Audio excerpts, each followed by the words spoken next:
The Red Dirt D&D podcast is brought to you by Pro Laser Cuts. The Oklahoma company provides pre-made and customizable design laser-cut dice towers, tokens, and more developed by a gamer for gamers and now available to enhance your tabletop game. Pro Laser Cuts products can be found at many Oklahoma City area game stores, local events, and now available online at prolasercuts.com. That's laser and cuts with a Z, Pro Laser Cuts.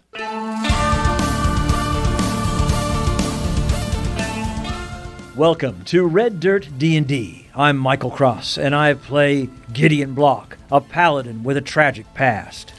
I'm Kiri Hester, and I play Poppy Tealeaf, a Habbo and Halfling druid searching for a new life. I'm Johnny Payne, and I play Zonimus Dinar, a half-elf rogue with a past he can't seem to escape. I'm Brooke Bullock, and I play Coughran Stoneshaper, a young dwarf sorcerer setting out to understand his own arcane gifts. And I'm Ash King, your dungeon master. Join us now for Tales from the Caliban Frontier.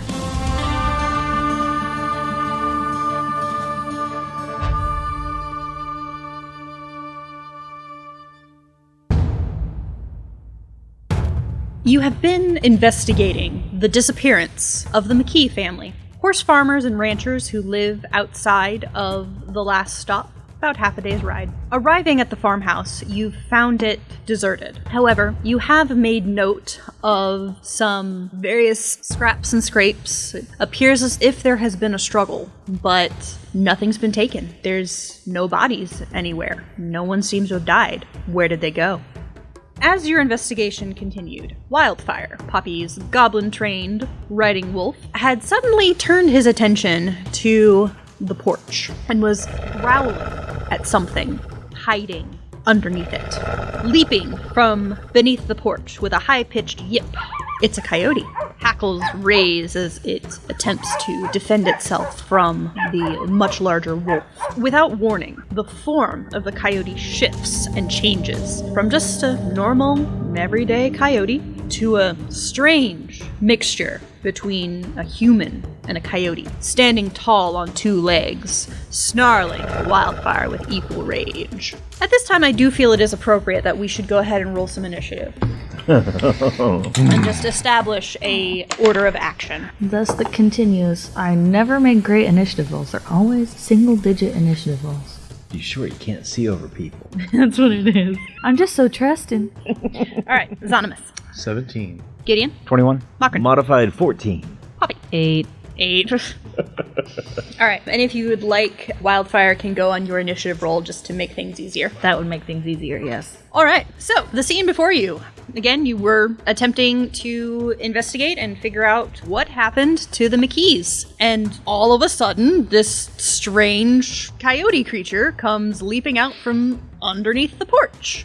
Gideon, what would you like to do? I'm going to draw my rapier and have my shield ready, and I'm going to scream out to Poppy, get Wildfire away from it.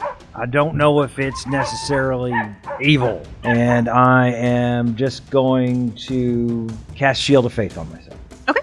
You all see as Gideon glows brightly as this magic settles onto his shoulders, and it's like you get that sun glare where he's almost too bright to look at. Since that was a bonus action, I am actually just going to ready an attack in case anything gets within melee range. But otherwise, I'm just holding a defensive stance. Holding a defensive stance and looking to see what this creature does. Mm-hmm. All right. Zonimus. I am going to yell Poppy. It's just a reaction now.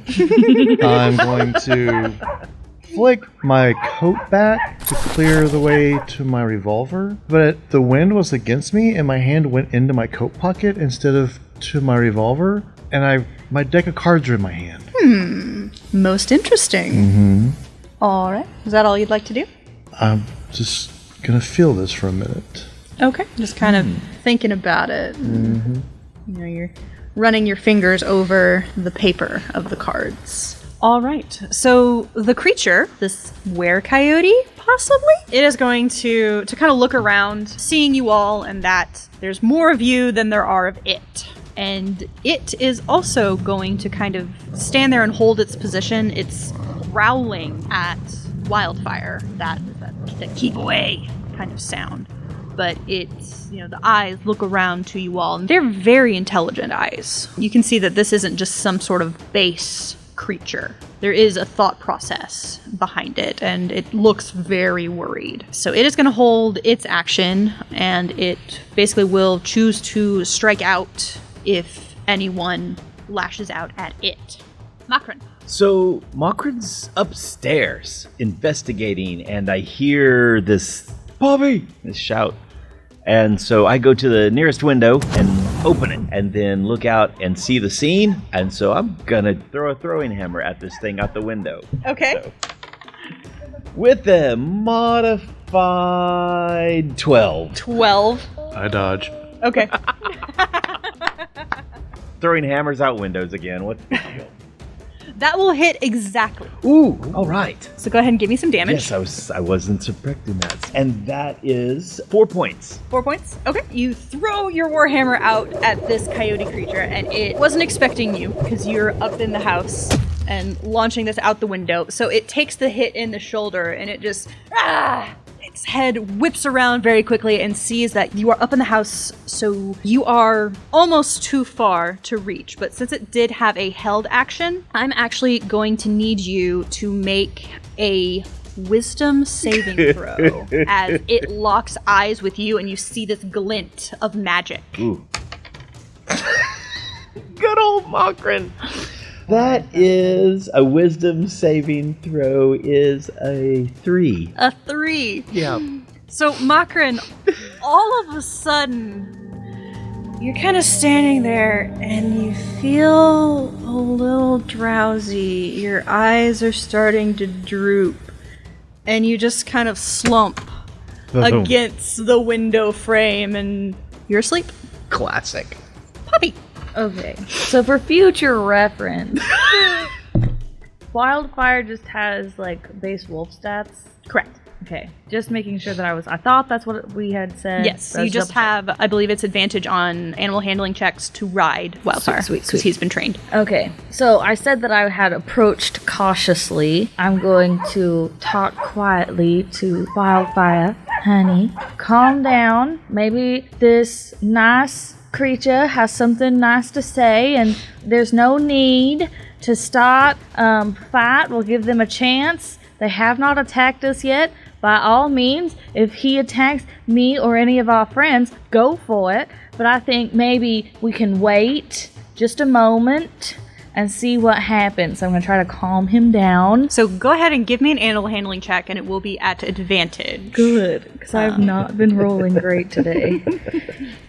Oh, it's going to be a 15. So with a 15, you do convince Wildfire to back off a little bit. You know, he stops growling. His ears are still back, and he's looking at this thing very intently because, you know, obviously, like, he doesn't want you to get hurt. Mm-hmm. He's here to protect you. But yeah, listening to your words, he's going to step back and kind of stand down a little bit. And I'm going to put one hand on Wildfire and one hand out toward the creature and say, "Who are you?"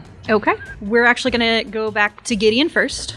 So would you still like to kind of keep in your holding pattern, Gideon? You did just see this creature lock eyes with Makrin, and then all of a sudden Makrin collapsed. Yeah, you might hear the snoring, maybe, but... That'll be next round. Figure he does the Gimli, crosses his eyes and falls backwards. I am actually going to use...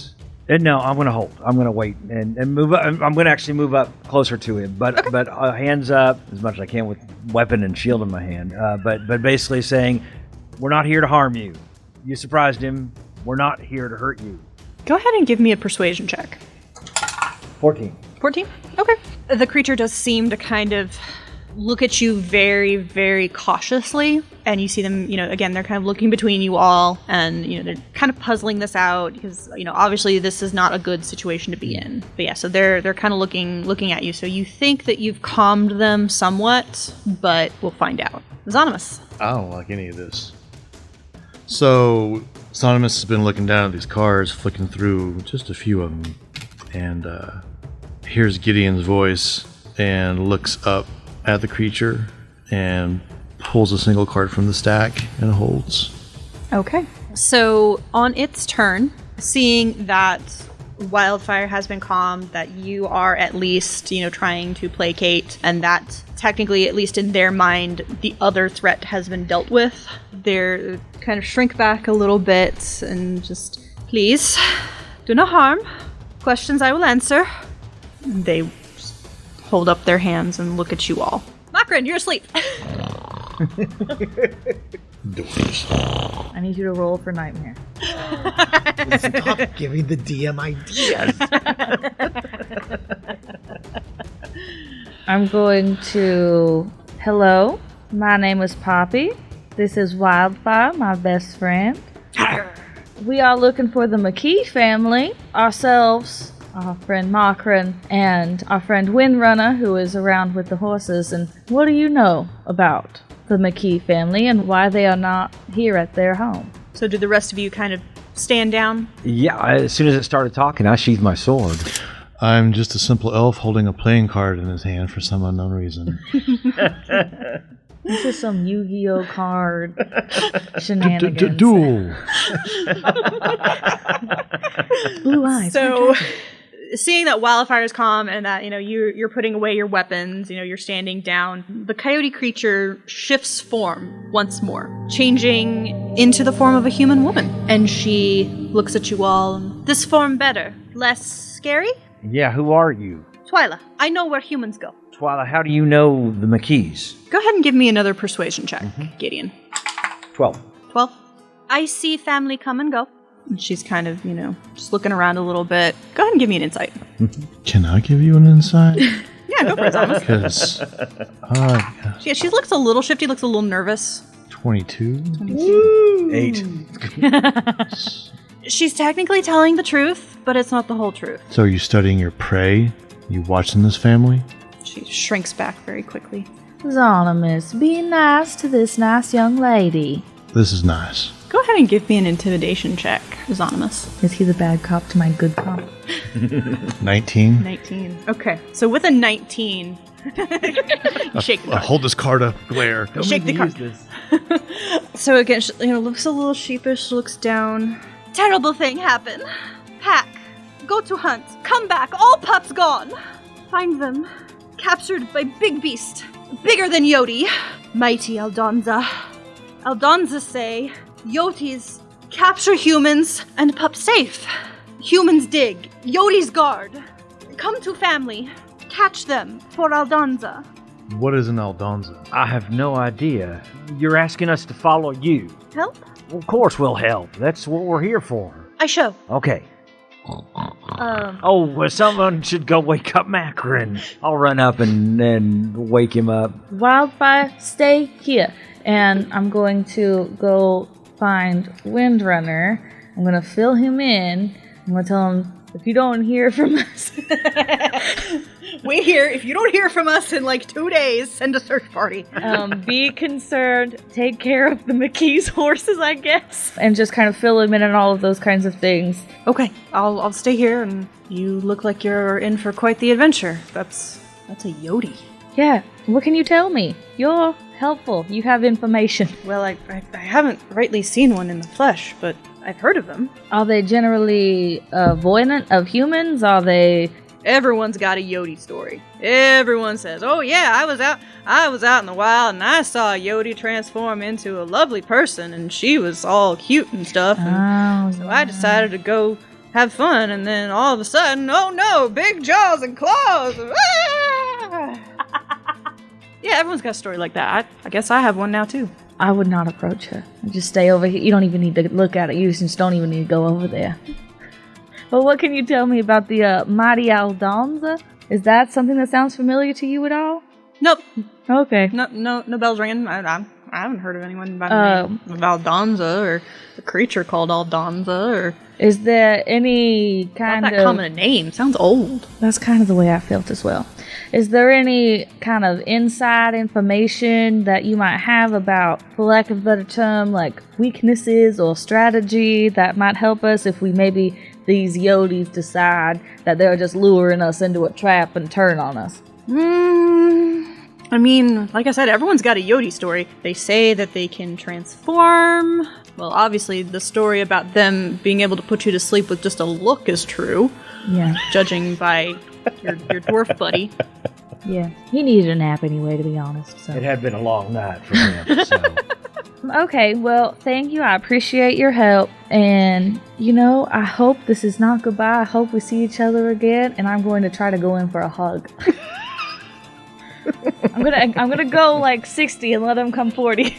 He kind of tilts his head, reaches out. Pass me on the head. Pat. You've been Windrunner friend zoned. Just red all the way up to my hair. And I adjust my hat and turn and walk away, and I don't look back. Oh, Gideon. Oh, I'm sorry, man. I've had the weirdest dream. I tell you what, that shiny moon.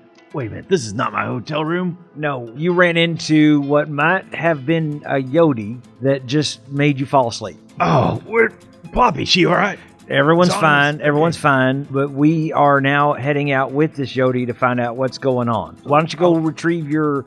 by the way, nice shot. Thank you. So why don't you go get your hammer back, and All right. we're going to be back on the road. All right, this all makes sense, I'm sure, when I get downstairs. Okay, here we go. No promises. And we come outside, and I look around, and Where'd the coyote go? The woman here is name is Twyla. Twyla. She was the coyote. Yodi. I just got that. Gideon's a little slow on the uptake. He was having what we call a mockery moment. Yoti. is she clothed? Yes. Okay. It's very, it's very primitive, Right. but yes, she is clothed. Okay. We're just going to follow you, Twyla. How far away are we going? She looks kind of to the southeast. She lifts up her nose. Is several hours that way. All right. We're going to get on our horses. Poppy, are you okay now to Oh, yeah. I'm fine. ride the... All right. Yep.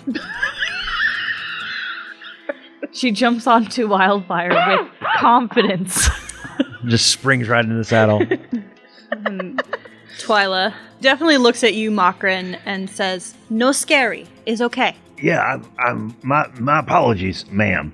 And looks over at Poppy. Can everybody do this? So in Dwarvish, I'm going to because that's the language of businessmen. I know Dwarvish. So just kind of fill him in. Yes, she can do it. And I fill him in on like the, pretty lady, claws and teeth. This could be a trap. This seems very trap-like, but we're going to go. You see her as she kind of rolls her shoulders and goes into the shift. So it starts human, and then she goes into something that's a mix between coyote and human, but then down into a actual coyote. And she... Wildfire reassuring pats. Don't growl at her. Yeah, Wildfire, his ears are back, and he's just glaring at her like, don't trust it. I whisper in his ear, I don't trust her either, but I think we need to go along with this for now. It'll be okay. Just stay alert, and I will also stay alert. I don't know how much of that he actually comprehends, but I'm hoping he at least gets my vibe. Yeah, Wildfire is just kind of, again, glaring at this little coyote, but, he's not going to do anything. I also glare at her. And she just, she kind of looks at you all, the ears perked up and paying attention to you as she gives just a couple of yips and turns and starts trotting on down the path. I'll tell Connor with the K to stay here and keep Windrunner company. Fine. Whatever. What was that? Did you say something? Oh, no. Sorry. Thought you were talking to me. Let's go. Howdy friends, Michael Cross here, taking just a few moments away from Red Dirt D&D, asking you to become a patron of this podcast. Your support means we can add a lot of extra niceties to the show in the form of artwork and music, as well as supporting our cast and crew. Patrons get early access to content as well as bonus material, along with access to our Discord server. You can even get an invite to monthly Q&A sessions and DM classes. Maybe even a 2-hour game session with our very own Dungeon Master, Ash King. We have 6 different monthly levels to choose, ranging from $5 to $100. Head over to patreon.com/reddirtdnd right now to show your support for this new podcast. Now, back to Tales from the Caliban Frontier.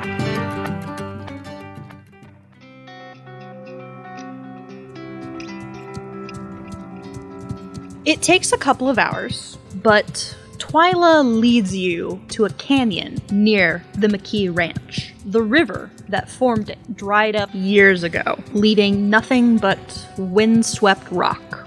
She shifts into that hybrid form between human and coyote and points to an area where you see a rudimentary camp has been set up. A open-air pen has been very rudimentally and basically constructed, and you think you see, some people, because it's now kind of turned into that twilight near sundown. But you see a couple of small campfires, and there looks like there's about 20 people who are being held here. Prowling around in the evening gloom, you see about a dozen Yotes in both coyote and hybrid form. Further on in the camp, you see a large tent. It's very much kind of almost that Middle Eastern large, multi-camp tent, as if, it belonged to a general or a noble of some sort. It's not orcish, not elven, something much more elaborate, and from something much more foreign. But casting your gaze kind of deeper into the canyon, you just make out, is that a temple? Or the entrance to a temple? What would you like to do? Did Twyla stop? Yeah, she stopped outside of the camp so that way you guys could take a moment to actually look at it and take it in, and she kind of tucks herself down, pointing to it. For clarity's sake, the people are in the pen. They're being held in the pen. Yes. Like prisoners. Yes. Okay, just making sure that I understood that correctly. That's good, yeah. So I asked her, are these your people? Yotes are pack. People are captured. Are you part of this pack? She nods. Look at Gideon. Mm-hmm. Curious. I'm wondering what we do next. Just to be clear that I understand, Twyla, because I know there's a lot of feelings and it sometimes can be hard to communicate clearly. So these people have been captured by your pack, by the Yodi, for the purposes of the mighty Aldonza. Yes.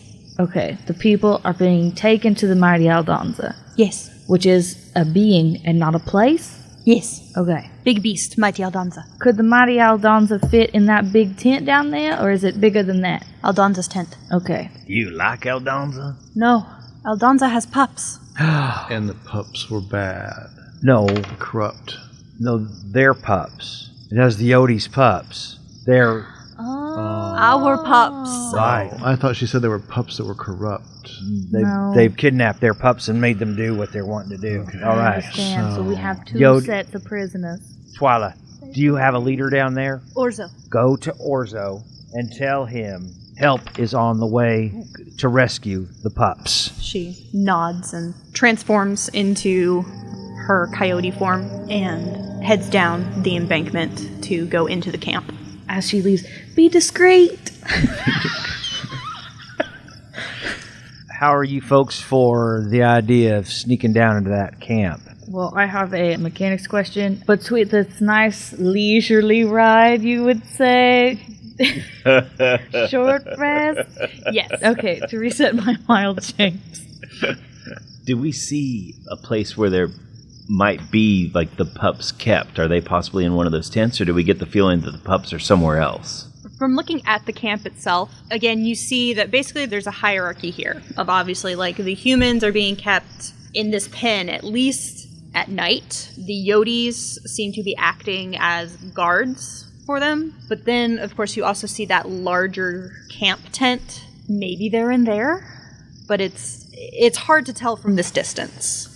So I know we're a ways away. Mm-hmm. Here's my question. Could I get there in less than 15 minutes if I were walking? If you were walking, probably not. Okay. So you're far enough away that you can see the camp without being seen. Yeah, and also you are not seeing yourself, so you are still kind of working through the plan of how do you want to deal with this. So something that could happen, and Zonimus and Gideon, I want you to hear me out before you just say, no, Papa, you can't do that. We sneak a little bit closer, or maybe wait and see if Twyla comes back. I could turn into a mouse and go with Twyla and sneak in, do a little recon, sneak out, and come back and give information. But I'll be a little mouse. I actually like that idea. I think that's a fantastic idea. I think that's a terrible idea. She'd be a mouse. One of them Yotes could eat her for a snack. I think, well, if then she'll turn back into a poppy. And then, like, explode them from the inside? Oh, That could be fun. Another option is I could turn into a coyote. The problem that I foresee is that the other Yotes would see me and not recognize me, and it could possibly cause a ruckus. I think the small mouse, that's something you would see in the desert a lot easier. But, on the other hand, if Twyla told the Yotes, hey, be cool, this coyote friend of mine is here to help me save the pups, that I could blend in as a coyote as well. I like both of those ideas, but I want to see, did we see Twyla go into the camp? Yes, she transformed into her coyote form. Mm-hmm. It's hard to see her because, again, sun's going down, twilight conditions, coyotes are built to blend in to this environment. But you can kind of spot her picking her way along until she does reach the camp itself, and you do see a couple others, like, come over to, like, greet her. In a moment of surprising clarity, I think we ought to save the pups first. Because then the Yotes would also be free to help out. Let's wait and see if Twyla returns, and then we go with your plan if Twyla's leader is up for that. I look over at Zonimus and I say, Zonimus, as you look into the camp, tell me, what do your elf eyes see? Just because I always wanted to say that line. They're taking the humans to eyes. The same thing all other eyes see, racist.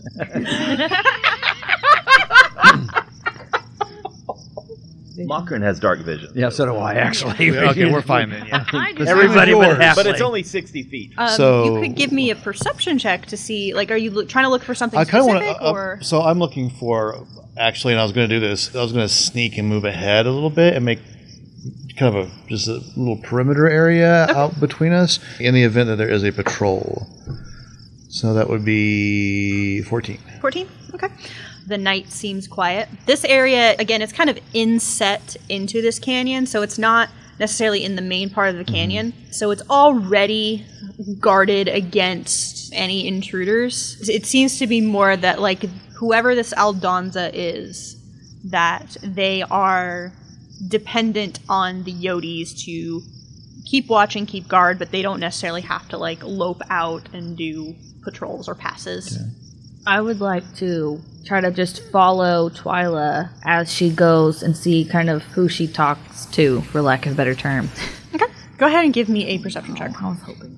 Like I said, it's at a distance. So 23. 23? Okay, so with a 23, you know, just tapping into that druidic nature, manage to track her location fairly easily. You do see that she kind of meets up with a couple of the other Yotes. One of them definitely looks a little larger, but because they are in these very animalistic forms, it's hard to tell gender at this range, but she seems to be talking to some of her pack. Mm-hmm.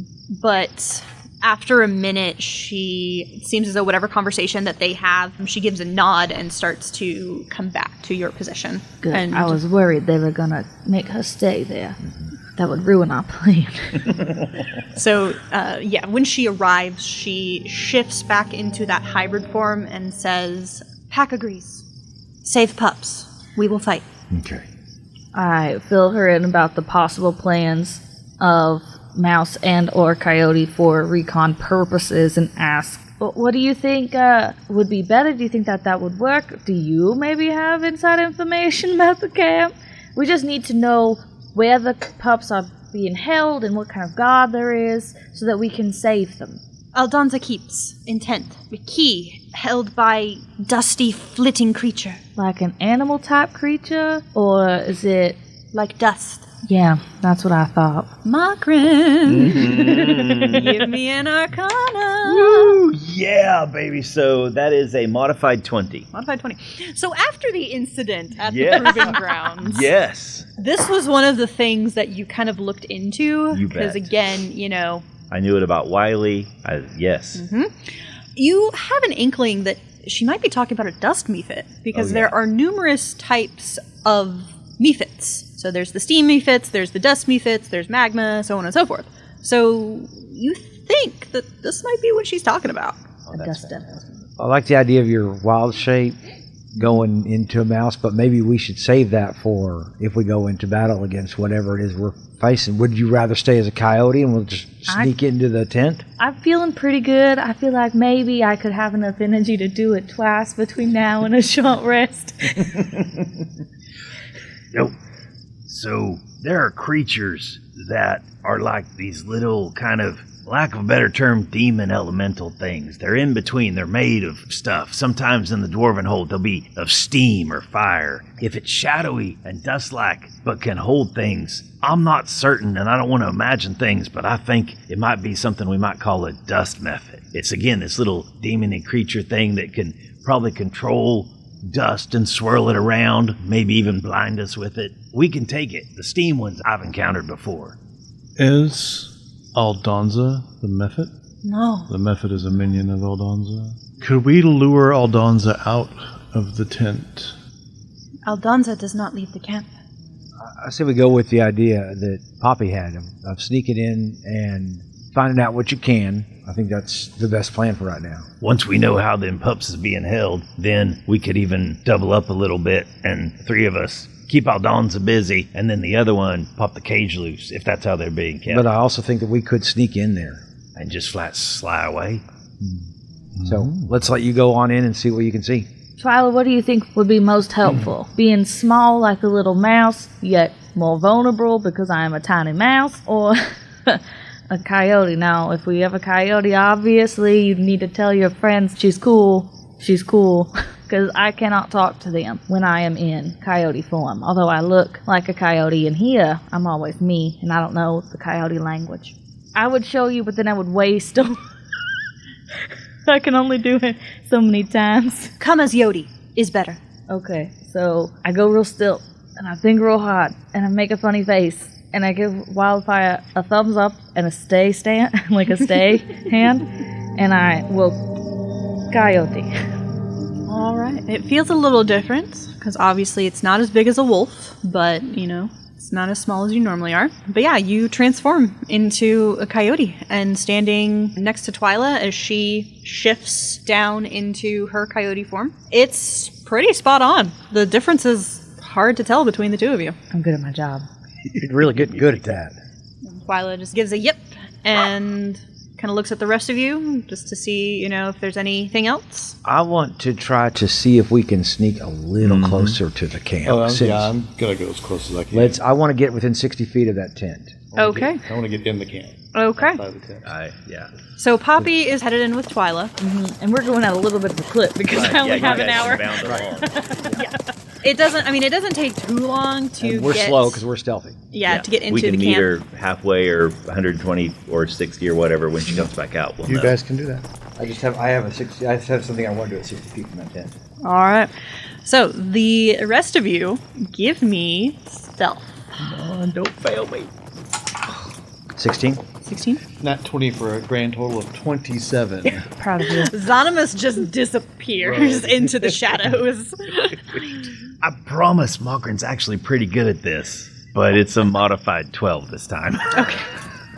So 12, 16, and a 27. Yeah. Zonimus just poof, gone. Blinking into the shadows. Shadows kind of almost wrap around him like an old friend. I am the terror that flaps. Turn back around. Okay, Zonos, we're going to go. Oh, he Batman me. The shadows wrap around him like an old friend. I like that. Turn around and tell Mokrin, be quiet. And then Zonos is gone. And Gideon, you a little more on the, what was it, a 16? 16. Yeah, a little more on the stealthy side, not quite as sneaky as you would hope. And then there's Mokrin, who is making Where'd his Zonimus go? best attempt. But the three of you follow along after Twyla and Poppy as the two coyotes trot on into the camp. Most beautiful coyotes you've ever seen. Exactly. Again, you know, entering in, it's this very rudimentary work camp. There's tools and things kind of scattered all around, so it seems like they're on some sort of dig, almost as if it's an archaeological dig. But As you all enter, Poppy, you and Twyla are approached by one of the larger Coyotes who is striding forward out from near that large tent. You're not quite sure if he's friend or foe just yet, but he lifts his nose up to the night air, and Gideon and Coughran, his eyes lock on the two of you, and he tosses back his head and howls.